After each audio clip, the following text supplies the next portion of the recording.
Doctor John Wesley గారి చర్చికి 3 నిమిషాల ప్రయాణం దూరంలోనే ఈ దుర్ఘటన సంభవించింది.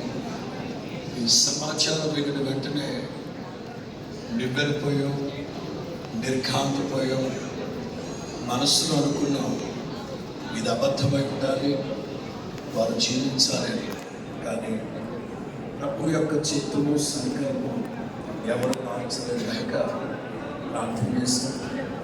ప్రాముఖ్యంగా సహోదరులు దేవుని ద్రాక్ష తోటలో మా అందరితో పాటు జతపని వారిగా అనతి కాలంలోనే ప్రపంచ క్రైస్తవ సమాజంలో కోట్ల మంది యొక్క అభిమానాన్ని, ప్రేమని చూరగొన్నారు. అంటే ప్రభు వారికి ఇచ్చిన వరము యొక్క పరిమాణం చొప్పున ప్రజ్ఞా వివేకములు కలిగిన ఆత్మను గ్రహించి ఈ పరిశుద్ధ లేఖనాల మీద అత్యంత ప్రావీణ్యతని వారికి ప్రభు అనుగ్రహించి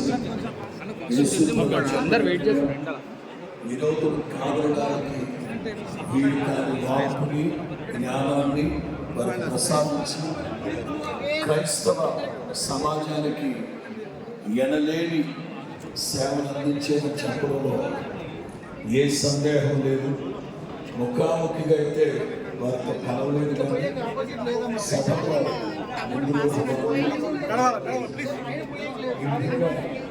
సభలో వెళ్తూ ఉండేవాళ్ళు.